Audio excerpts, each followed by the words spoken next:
Yes, this is the day that the Lord has made. We shall rejoice and be glad in it. I want to take this moment once again to welcome you to Open Talk, Wednesday night Open Talk with Bishop Mark Karaoke. I want to say to you that your life will never be the same again. Out of this open talk, we have been receiving so many comments, so many text messages. We have been hearing what you are saying and how the Lord is blessing you. Please keep sending and keep liking our page and just enjoy yourself. Our aim is to lift you, to bring in a word that will lift you up. Every guest that we invite is selected, is chosen. It's not everybody who just comes into Open Talk. We bring in chosen people who have a word, who have a testimony, who have an experience with God. And that experience with God is to help you see that God is not a respecter of persons, and God has not rejected you, neither has he left you. So wherever you are, open up your heart that you may receive some golden nuggets from our guests. And we have a very, very special guest. And again, tonight, we have yet another very, very special guest who will be speaking into your heart, into your spirit. I pray that you will be able to gather something out of his story, because our God is Jehovah, and he hears and answers the prayers of his people. Our guest tonight is Professor Dr. Lukas Njenga, a man that I've known for a long time, and also a son in the house. And I want you to know that we are in for a great, great time. Apparently, Dr. Lukas comes from Nakuru, was born and brought up in Nakuru. But we will get into that in a moment. Now, Professor, welcome so much. May the Lord richly bless you. It's good to have you on this program. This is Open Talk. Yes. You talk or I talk, or we hear one another, and we move on. Yes. So it's just a free program where we talk, and we want to get the nuggets out of your life, and your experiences with God and in the world. Your experiences, because there are people there who are struggling. There are people there who are looking for a word of encouragement, and I believe that tonight your life experience will be a blessing to somebody else. Welcome to the program. Now, would you like to say jumbo to the people and our viewers? Yes. Jumbo viewers, as you've been told, my name is Professor Lukas Njenga. I'm so delighted to be in this Open Talk program with my spiritual father, Bishop Dr. Mark Karaoke, who has really inspired my life. And for me to inspire other people, you're just drinking from the same well that I've been drinking from for almost 40 years now. So thank you very much for inviting me and this wonderful, amazing time together. Well, thank you so much, Dr. Lukas. Now, maybe I start by asking, who is Lukas Njenga? Well, that's actually somebody said to me, it's very, very hard to know who Lukas Njenga is. But I'll just give you a very brief snapshot of who I am. I was born in Nakuru, in a small village in Njoro. Njoro is just a few kilometers out of Nakuru town. My father and my mother were peasant workers. And shortly after I was born, my father joined a group of other leaders in Nakuru town, and they formed a company called the Lanet Hill Company. And so we moved from Njoro to a place called Free Area. Free Area had some notorious villages, like what Bishop has mentioned, Kwamurogi, which I spent a bit of time there, Kwagorowe, where we still have a property, and Wakolino, where I got born again. So those were very interesting parts of where my father was a director. And as a director, he moved us to many places, because those were times when people were buying land. And every time he bought land, he built a new house, and we moved, and it was an amazing time. I grew up to know the Lord at a very tender age. I remember it was in 1977 when there was a big move in Nakuru, and there was a great evangelist who used to come. And the first time he was coming, he really never preached in Nakuru, but we heard about it. We saw a lot of his films. They used to bring the T.L. Osborne films into the villages. So the year he was supposed to come, which is 1977, around August, we joined together with my cousins. We went to his meeting, and that's where I lifted my hand to become a Christian. I was educated locally in... Maybe before you go even to the education, let's go back to your family. Yes. How many are you? Do you have siblings? Yes, sir. We have a big family. I'm one of 17. 17? Yes, 17. That's the whole school. My father used to pride himself to say he has two football teams if our parents were involved. Yes, and I'm number 2 out of the 17. Wow. Yes, wow, that's quite something. So do they all live in Nakuru? Or? No, we are all over the world. So I was the first person to leave Nakuru, and then encouraged my brothers to follow me. So some of them we went with me to South Africa, to the United Kingdom. Majority of us now are spread, but we still have a nucleus in Nakuru, so we still go back to Nakuru as like our origin. Yes. And but, you schooled in Nakuru? Yes, so I started my early primary school, childhood education, I think they call it ECD now, in the Lanette Barracks, I think we used to call it 3K, I think that battalion. And then we were in Hangars, that's where I did my nursery. And when I was moving to Standard 1, we went to Lanette, now where the primary school is. I remember carrying our chairs into the new school.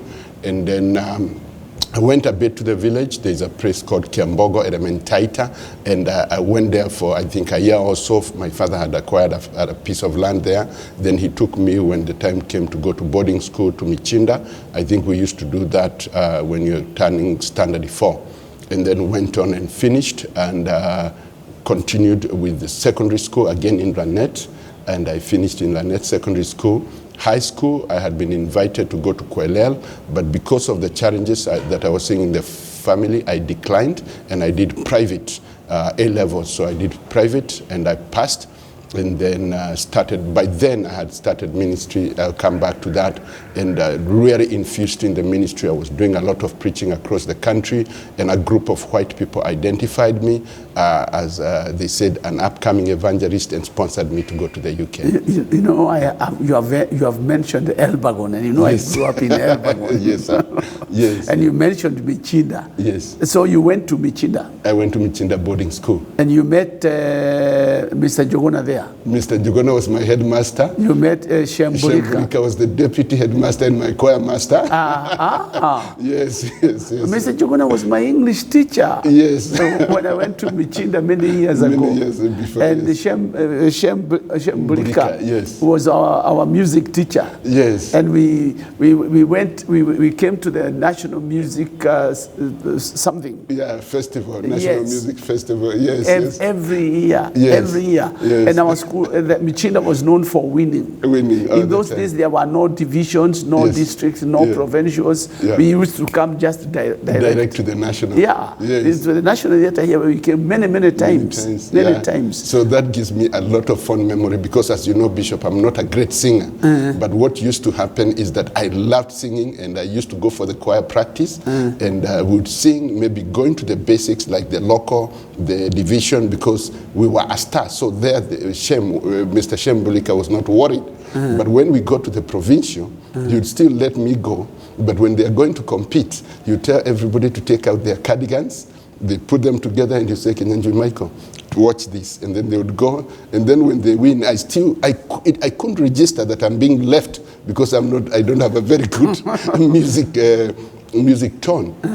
But when we win, I would shout more than everybody else. Wow. I remember we used to say senior boys from a senior school singing senior music. And yes, we maintained that legacy for the years I was in Michinda. Wow. Yeah. And then you missed Koirel. Yeah. Because from Michinda, I went to Koirel. Oh, my goodness. We actually fell out with my father, because he said, if you're not going to high school, then you can't stay in my place, in my home. So you have to decide what to do.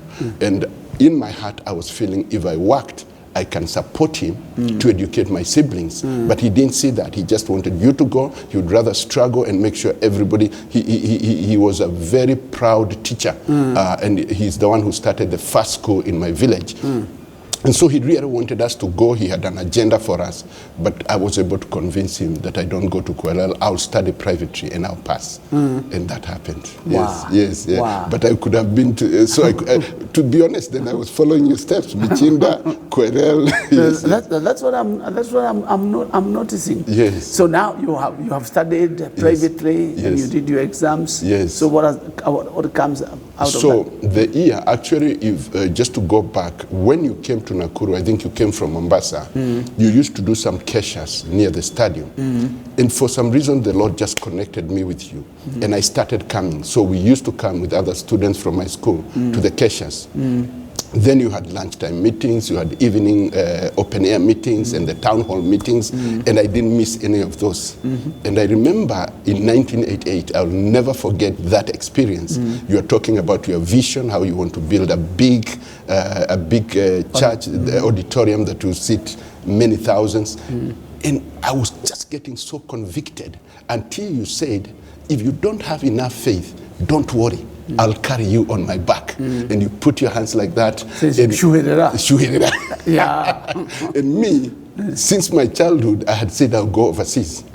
So I didn't jump because I didn't have the faith for the auditorium. I jumped because I wanted to build my faith to go overseas. That same year, I came for a conference in Nairobi in the railway training school. So I think you had said that in April, I came to RTS in August. And they announced that there are opportunities for young evangelists to go to the UK to attend the International Charismatic Conference on World Evangelization. Wow. And they said, so people from Nakuru, you sit together from other places and select 3 people from each region. I think for us it's like the Rift Valley region. And when they selected, I was not selected. But an old man, not very old then, but he's now old, he's in the US, he said, you know, I'm not going to take this opportunity. I'll give it to Lukas. He's younger and he has the energy and he interprets for these guys, so he has understood their accent. Let him go. I've been overseas before. So that's how I got my first chance. In connection to Shuhereraling, I was now being sponsored. Every cost met to go to the United Kingdom. Wow. So that's how I went to the UK. Wow. Yes. Yeah, okay. So you went for a conference. Yes. So the way it was organized, it was called Partners in Mission. So churches in the UK would identify a person.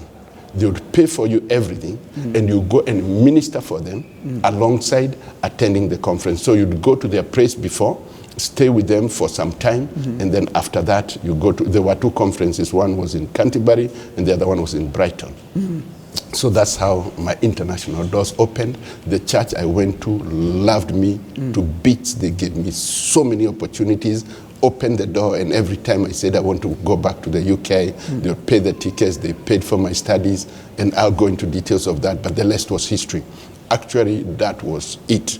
And yes, the Lord did amazing things. Yes. Wow. Okay. Yeah. And what was your father's reaction? Now, remember my father, besides now saying he wanted me to do high school, he also had a career trajectory. He wanted 3 Njengas to be Njenga and Njenga and Njenga certified accountants, or Njenga and Co. certified accountants, because we were very good in mathematics, and he thought if the 3 of us, then that's it. So I disappointed him. And I remember one time he's saying to me, why don't you just do what normal people do first, and then you can do the preaching? And he convinced an Anglican priest, because we were Anglicans. He told him, why don't you convince him to give up this ambition on ministry, and first of all, just have a normal career. But today he's very proud of me. Very proud. He became born again and loved God, so he loves the Lord, and very proud of what God has done in my life. Wow. I was able to help him meet his dreams. He also wanted to go overseas. He missed by inches in the 60s, so then I've taken him to South Africa, to UK, and other places. Wow. So he feels very good that I helped him fulfill his dream, even if I didn't do what he wanted. So I didn't do his dream, but I fulfilled his dreams. Wow. Yes. Wow. Yeah. Well, that's quite something. So how long did you end up staying in the UK? So when I went in 1991, we met, as I've said, my background was in the Anglican church. I met with the Anglican Archbishop, who was already my friend, Archbishop Manasseh Kuria. And the church that had hosted me asked him, would you let Lukas stay with us here?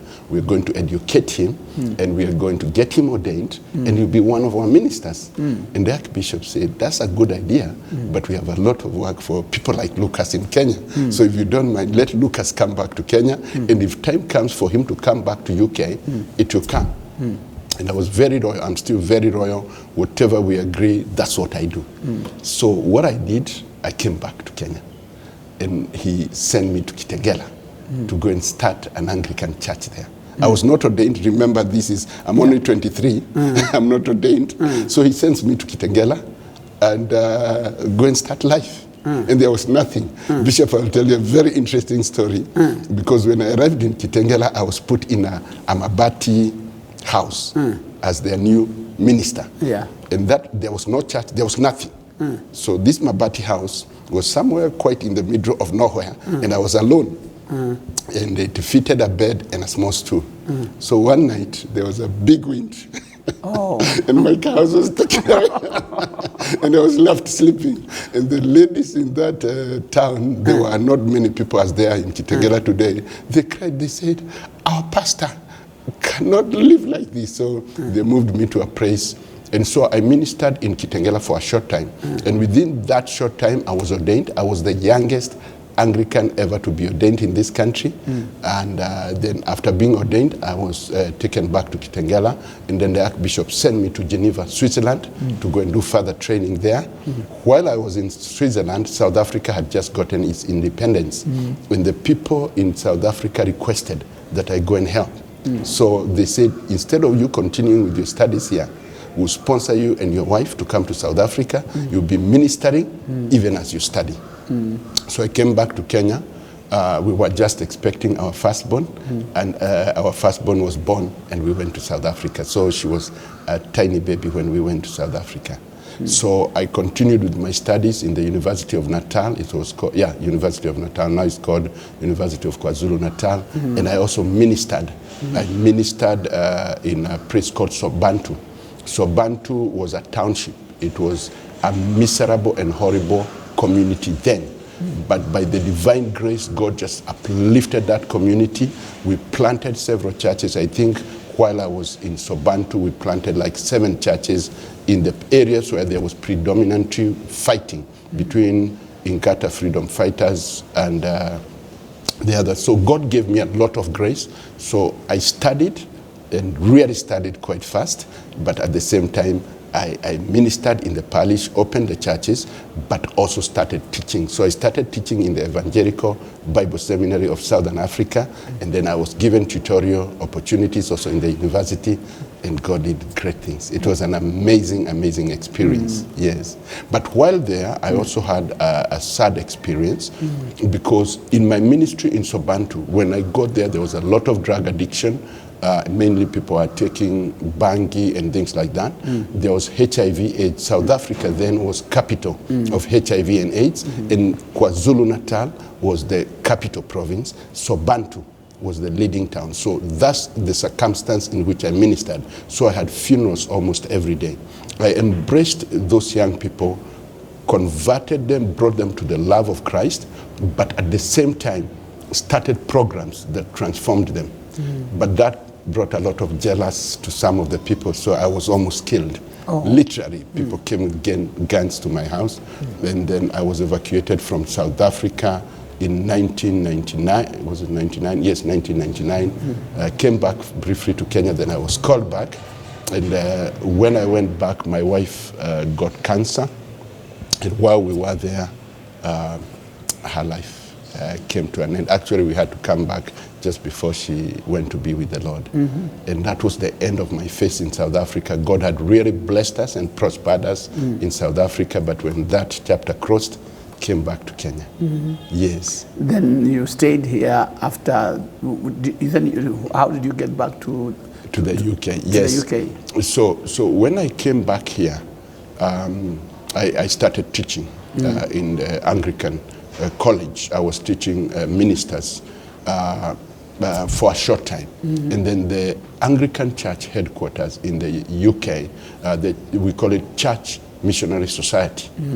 They offered me an opportunity to finish my PhD, which I had started in South Africa. So they sponsored me to go to Birmingham University. So I went to Birmingham, and so I was only here for about 18 months when I taught, and I really thank God for that opportunity, because the people I taught are great men in different organizations. I feel so humbled and privileged for that opportunity to teach here. So went back to UK. While finishing my PhD, God blessed me with another very beautiful lady who was born and brought up spiritually in the Deliverance Church. And there is a very divine connection. And that's why today's interview is really exciting for me, because the connection you had with Helen and the fact that Helen spoke to you without knowing you're my spiritual father, that was amazing. And for me, it was a big confirmation, because she told me and she said what the conversation you've had. So I got married to Helen and started ministering now in the UK. After finishing my studies, I proceeded on to Glasgow in 2002, end of 2002. And I've been in Glasgow for all that time. So my slant of the UK with that small gap, which I went to South Africa, is about 32 years now, because I left here in 1991 and came back briefly and went back. But my establishment in those ministries I've talked about did not stop. So I kept on going back to preach to the churches I was preaching, and then went now and settled in Glasgow, where I've been for the last 20 years. Yes, sir. Now you're a professor. Yeah. Teaching in the university in the UK. Yes. How was that journey? Okay, so that's very interesting. So when I was in South Africa, my professor of theology was also a professor of economics, and he taught an amazing, his teaching was amazing, because he brought a lot of practicality, he brought a lot of marketplace experiences. So I started to divert just like him, and I put more emphasis on economics, on entrepreneurship, on the marketplace experiences. So with that, in my background, I started building my economics portfolio. Remember, I told you I did private A-levels. So what I had done in my private A-levels was economics, Christian religious education, and I think one more subject, I can't remember the third one. But economics was my major, it was the top one. So I was able now to connect my theology and economics. When I went to the UK, I got myself being invited a lot, even not as a full-time lecturer, but the universities when they were doing entrepreneurship. My own university, we had Professor Muhammad Yunus, the one who started the microfinance. He became our chancellor, and that just opened me into a new window of studying an area that Christians and leaders in ministry were not interested in. So I found myself having a double-edged sword, because I'm doing economics, I'm doing marketplace. When the university sends me out, it was not sending me out to go and preach. It was sending me to go and help entrepreneurship students to set up enterprises, to get involved in models of new business strategies and methodologies. We started things like Entrepreneur Spark. So that became a very strong area. Then I got a mentor who is now actually the chancellor of Mount Kenya University. I'm the one who brought him to Kenya. He was the leading economist, well, one of the leading economists in the world, working with the UN, working with other places, and really coming with very major solutions in economics. So that's how I really ventured into that area, and God just opened for me the door. Today, I'm leading in some of the most extraordinary entrepreneurship opportunities in the world, even as we continue to open up in new doors. Wow. And that has been amazing. One of the greatest privilege that has given me is to work with in a World Bank program. I started working in it in the UK, and mainly supporting African leaders and African organizations, technocrats, in establishing economic models and looking how to bring entrepreneurship in everything they are doing. Then that transferred here to Kenya, and I've been working, we are lead consultants in a program called Kenya Youth employability opportunities program, where we, as Diaspora Institute, which is my organization, we get the young people from the communities through the government ministry.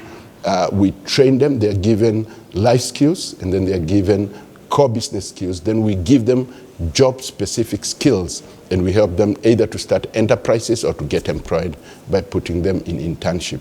My work in that regard in the UK is still progressing. I still support quite a number of groups in the US, but I'm hands-on now here in Kenya as well. Wow. So that's the area now when they call me professor. That is the area that I really put new innovation and new ideas and breaking through consistently. So like now I'm talking to the government State Department of TVET, that is Technical Vocational and Educational Training, looking at how the thread of these young people who get to TVET education don't just stop by looking for a job, but how do we connect them internationally? How do we form core curriculums with other institutions worldwide to enable them to enhance, and therefore going to UK or to US or to Dubai and other places doesn't become a privilege for the few. We do pipelines that helps people to flow into these opportunities from our own colleges here. And so that is something that I thrive and enjoy so much, yeah. Wow. Without compromising my Christian faith and Christian ministry. And you are still preaching? I preach my heart out every Sunday. I do a Bible study every Wednesday and a prayer meeting every Friday. Wherever I am in the world, I do it online. Okay. And also, of course, physically in churches when I get the opportunity to do that, yes. And you have children? Yes, Bishop. I have adult children. Now, that's what many people don't believe. If I say that my firstborn is 32 years old and she's in the UK working with the government, Her Majesty's Revenue, it's called Revenues and Customs, and she grew up in the UK, studied there, and is now working there. My second-born is 28 years, and she's working also in the UK with the Scottish Gas.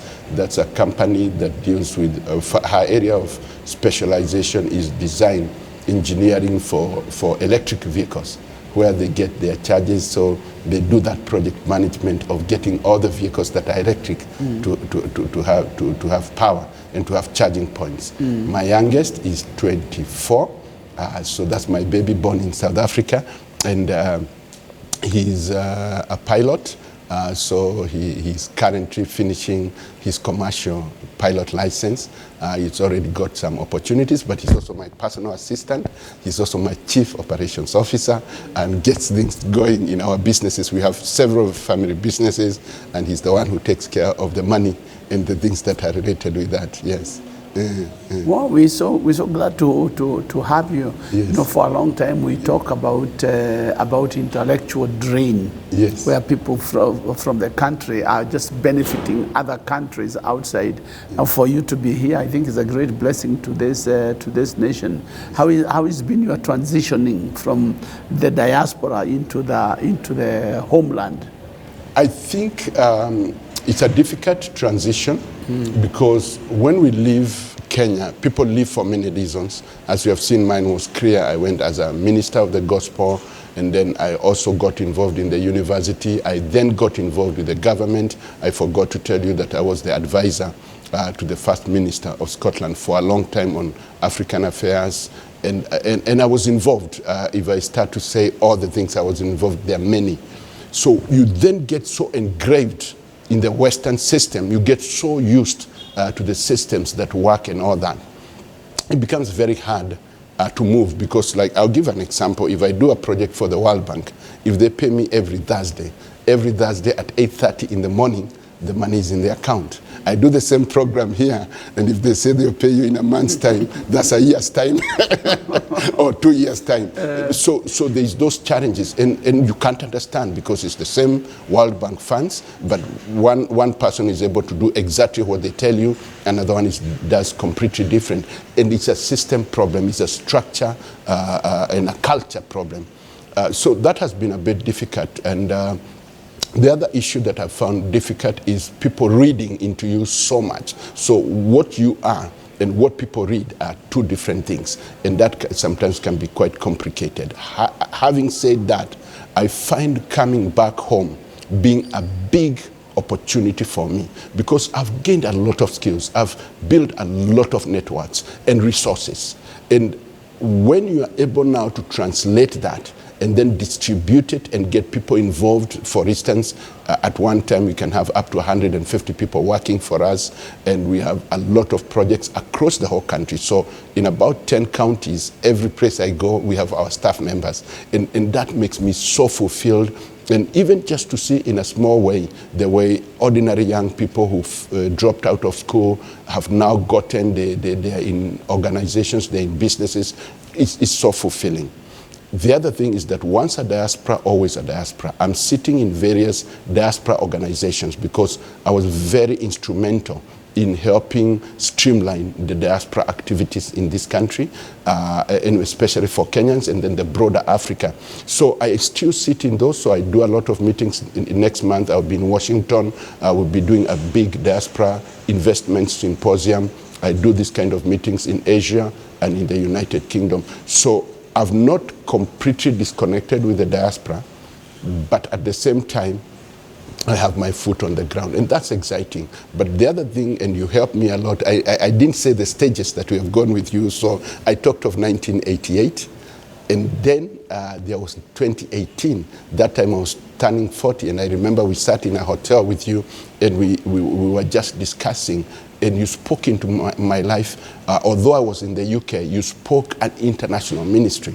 And immediately after that, I remember the same year, you wrote a note to me, sent me to Maryland in the US, went and connected there, and just my ministry internationally opened.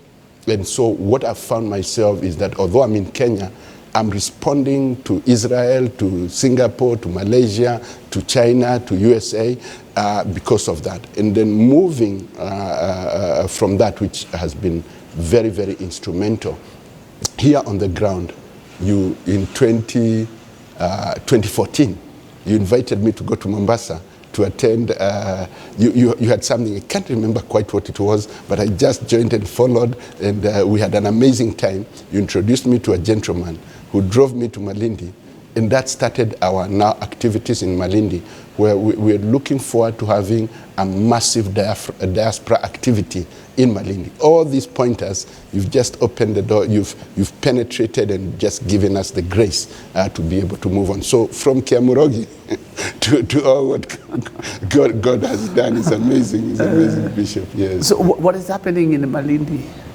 So very interesting question, Bishop. So when I went the first time, really I didn't even know what God wanted me to do, but just God gave the land to me.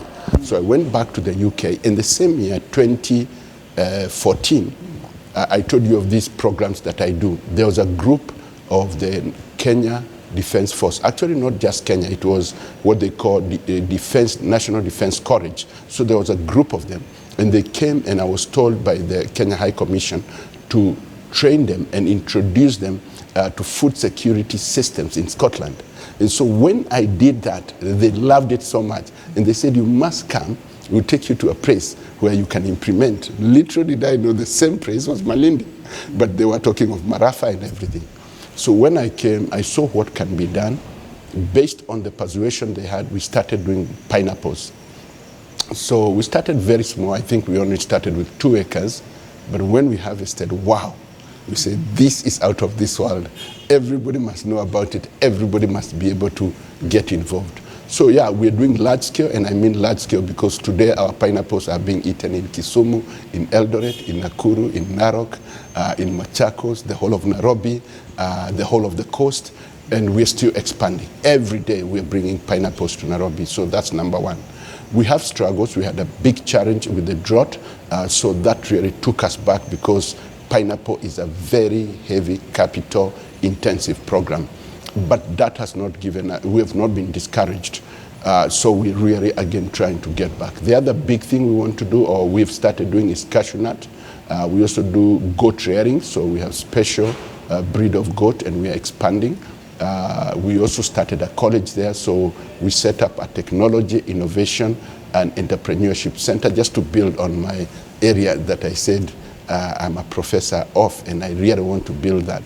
Then there are many other things. I may not go into details, but one interesting story is about digging the well, which is this year's theme.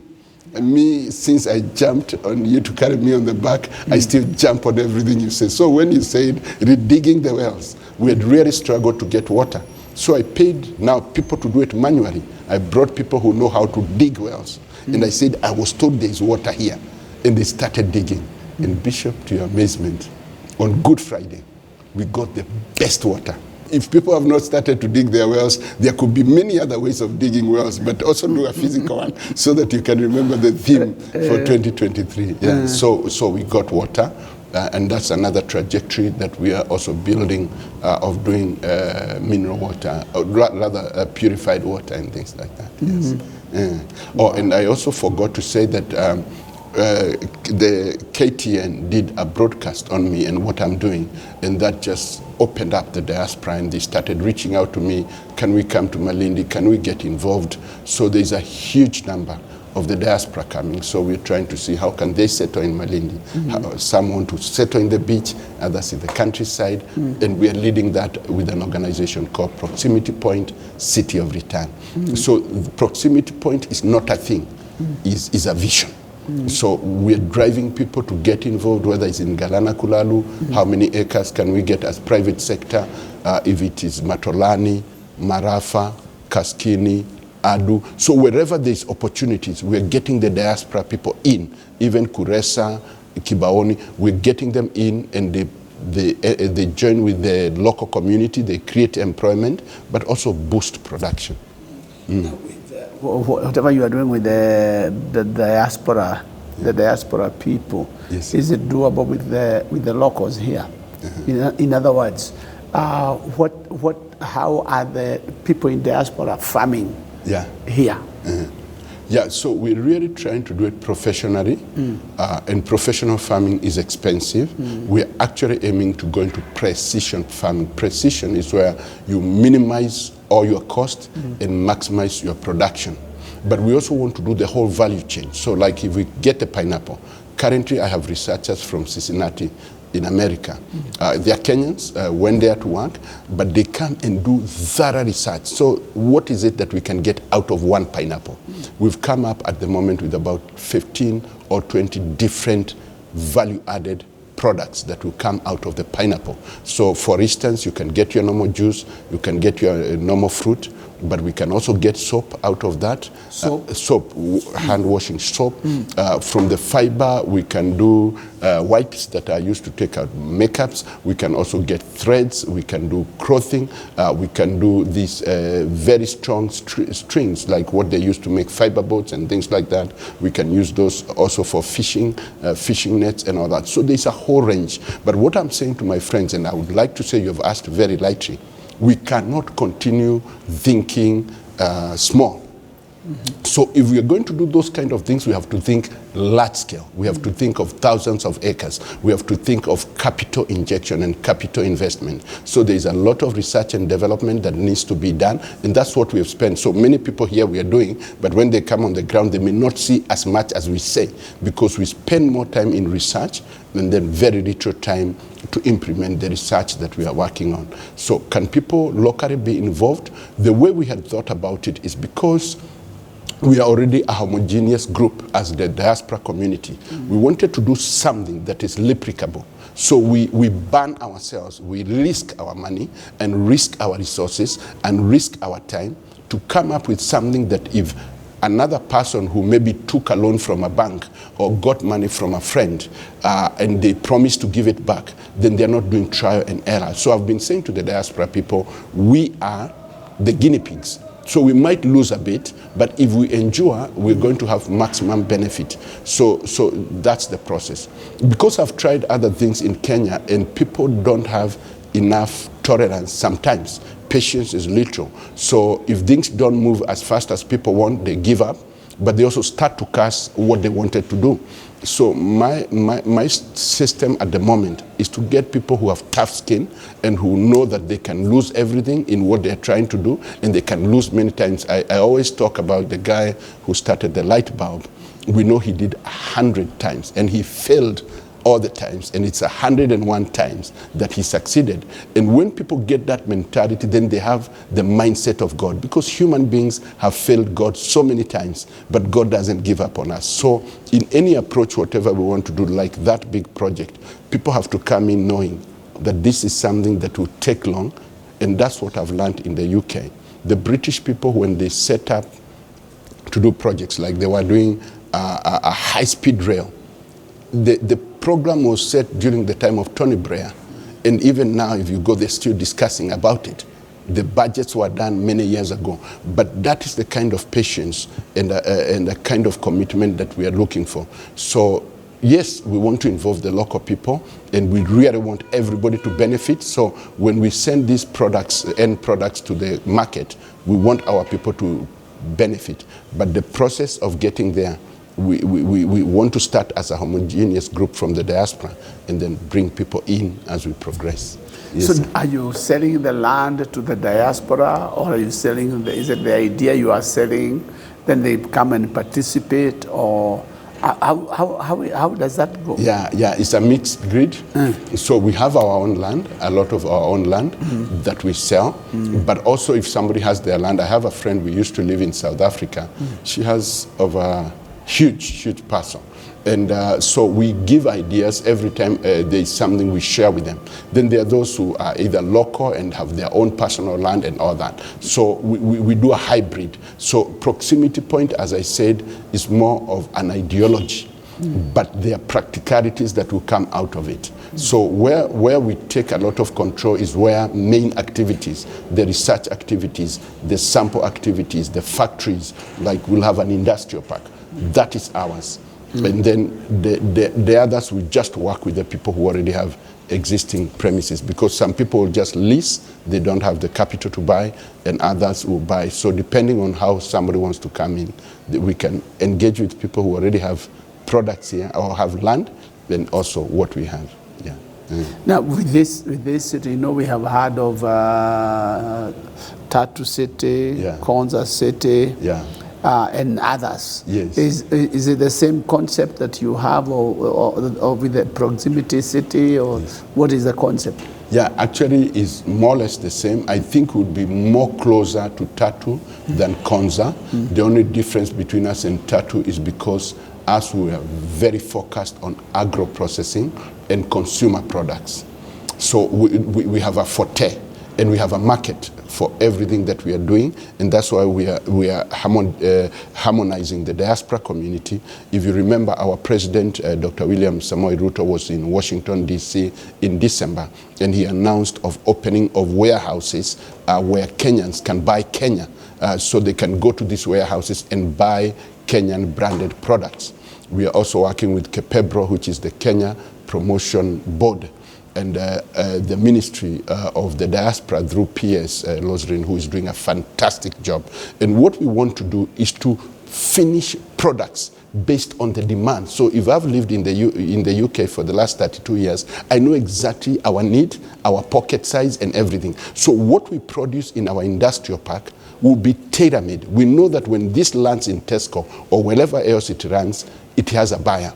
And then we are working with the numbers that we already have as Kenyans, and then the Lipo effect to the other African community, because if it's fish or pineapples or unga, whatever, we know that what is consumed by Kenyans may be consumed by another 30 or 40 countries in Africa.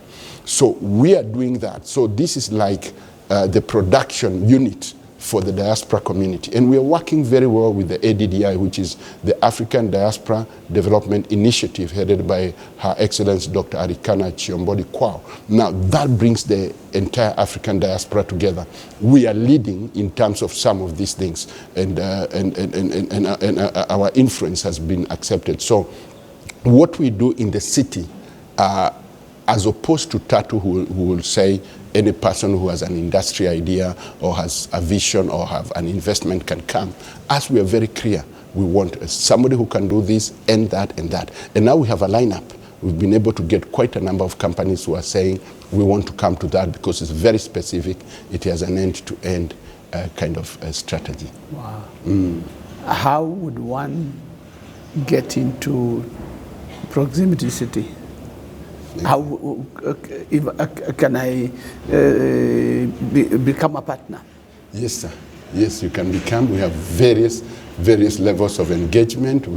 What we started with, we were not even selling anything in the diaspora. We were just selling memberships. And what we did with the memberships, we put them in various categories. So there are people who are professionals who can offer professional services. There are contractors who already have contracting companies in the UK, in the US. They can all come and offer contracting. Like now the person who has introduced us to the funder signed as a contractor. But now he'll get even more benefits because it's introducing us to the funds.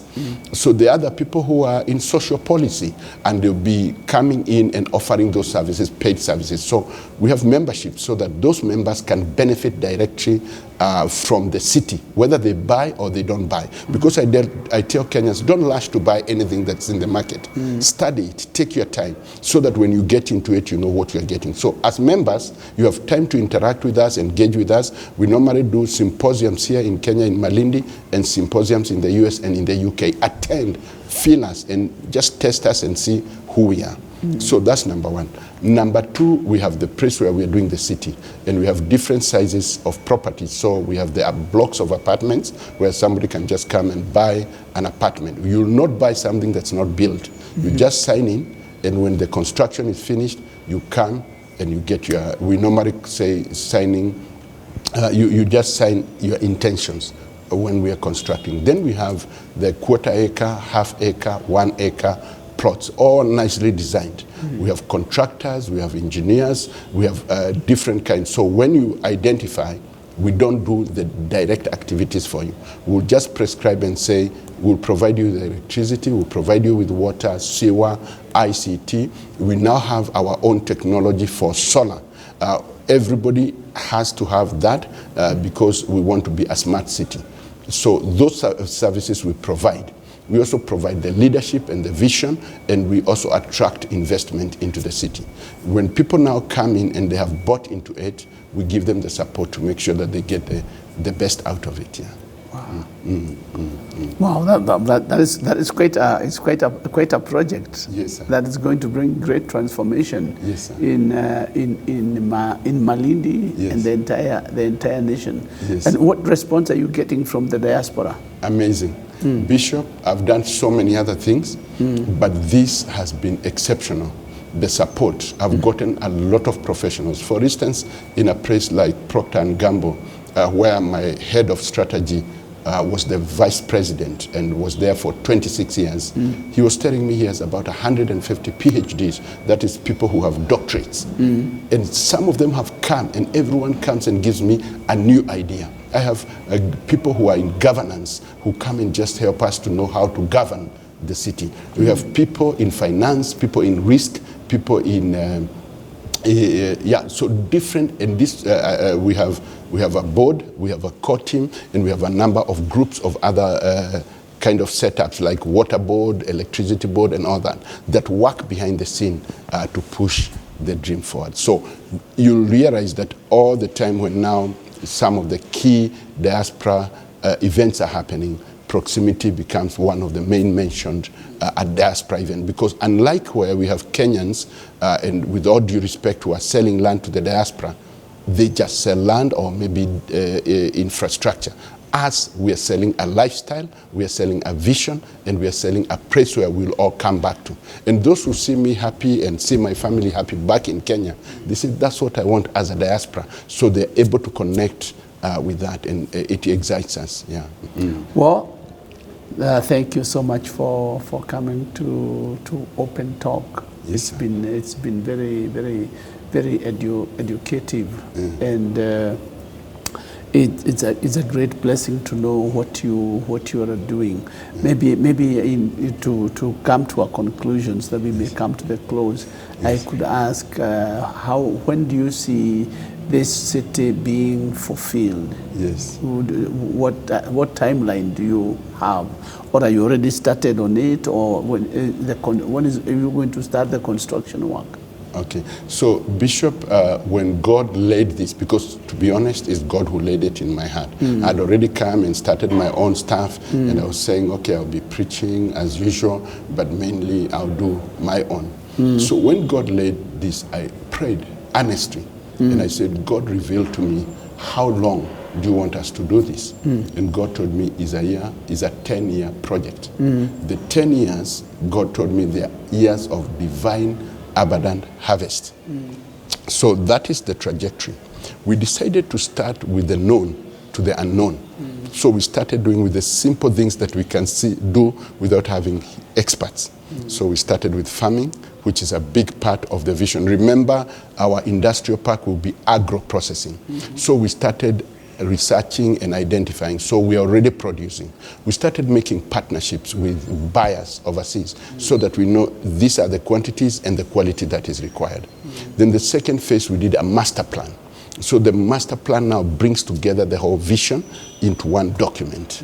Once we finished the master plan, we started creating awareness and saying what is, how will people respond? How will people like this? So we're in that phase now, and we call them load shows. So I've been doing load shows around the world, and just hearing what people think.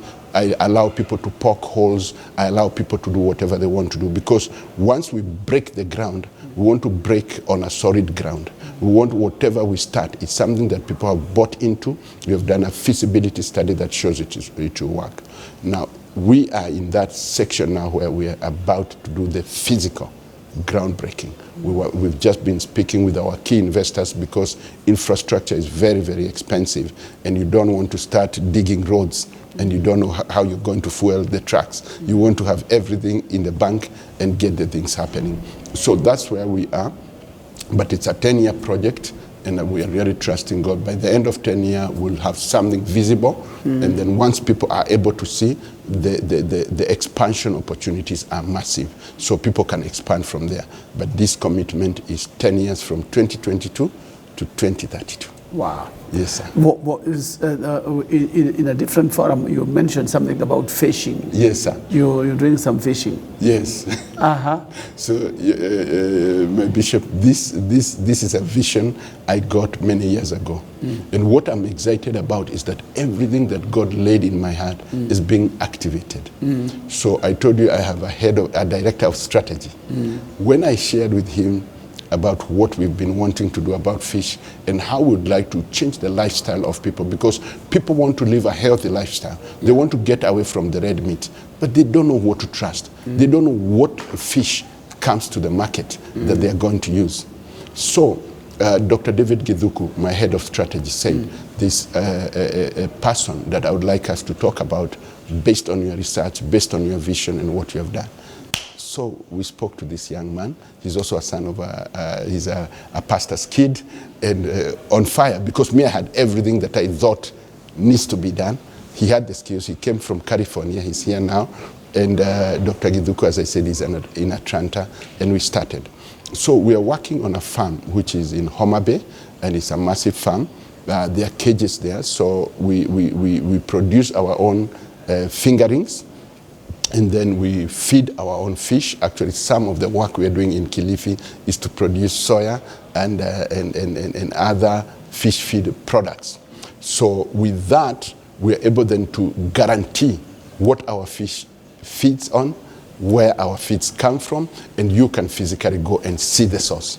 Then we take the fish from the Indian Ocean, from Lake Victoria, and transport it on refrigerated truck with ice, so it gets to Nairobi fresh, and all our destinations, it gets there fresh. Our aim is to put fish on the table of anybody who wants to eat fish without struggling. You don't even know how to cook. You don't need to know how to cook it. We cook it for you. And wherever you are in Nairobi, within 25 minutes, you can get the fish cooked and delivered in your house. We're expanding that. We just started in the coast last week, and we will just be going. So we're in Narok, we are distributing in Nakuru, in Machakos, in Nairobi, in Thika, and in the coast region, and we want to go on. So the vision here is not, okay, we'll make money, and we are making money, but that's not the vision. The vision is to start in small ways to transform the lifestyle of our people. So we'll have programs to educate people how to eat fish, the benefits of fish, and all what they can do. And also how to know good fish. Because I can tell you, if you put a fish on the table now, I can tell you the fish that is not right, how it's gutted, and the right fish, how it's gutted, and how our people gut fish from Lake Victoria, and how the Chinese gut their fish, and how different other people, other communities, even the people who farm. So you are able to have that knowledge, you are able to have that understanding. So when you are eating a healthy meal, you're also eating it with confidence. I hope you've had a chance to eat our fish. Not yet. Not yet. Not so yet. you definitely have that chance. We should be able to eat. I want to eat it. As soon as possible, yeah. And we've also talked to the team here. They would eat it. We want a lot of feedback for people who get it, so that they can confirm to us the quality and what else. We want a lot of feedback. We also have a hotline. We have a call center. So if you want fish, wherever you are in Nairobi, you call our hotline number, and 25 minutes is our guaranteed. Well, I think that's something that is what they're having, the hotline number. Yes, I don't know that you have it on your fingertips. I have it on my phone, and maybe if somebody is able to give that to me, we can put it on the screen. We can put it on the screen. Yes, anybody wanting to receive fish to just call that number. Call that number, and we really appreciate your feedback. Once you've had the fish, just let us know. But also, we'd like people who want to learn how to do fish, and we give them the opportunity. We give you a praise to be able to be involved in that, or any other level of value chain for the fish. Remember, a brew economy will be a big thing for this nation, and it will be a big honor of foreign exchange, because fish is in big demand worldwide, and particularly our tilapia, although we are also headed to doing our sea fish like tuna, taffy, red snapper, white snapper. So we want to go all the way. We want also to do prawns and all the other varieties. So, but we started from known to unknown. Wow. Yes. Well, thank you so much. Thank you so much, Professor, for coming. Yes. You can get in touch with Professor Lukas Njenga for your fish, for your questions, if you have any, on the number that is on the screen right now. And once you get to him, he will be able to advise you. If you'd like to learn how to farm fish, he will advise you. And if you'd like to be eating fish on a daily basis or once a week, you get in touch with Professor Lukas, and your life will never be the same again. Once again, thank you so much for being with us this Wednesday night. This is your pastor and your friend, Bishop Mark Karaoke, being with you for a long time and telling you, this is open talk. You talk or I talk. Or we hear one another and we move on. It's been a delight to have you with us, Dr. Lukas. May the Lord richly bless you. And thank you so much. Yes, we hope to have you again. Yes, and then we can give you the feedback about the fish. Yes. Thank you so much. Thank you very much. God bless you. We'll see you again this coming Wednesday. At same time, same place, One Accord Television. God bless you.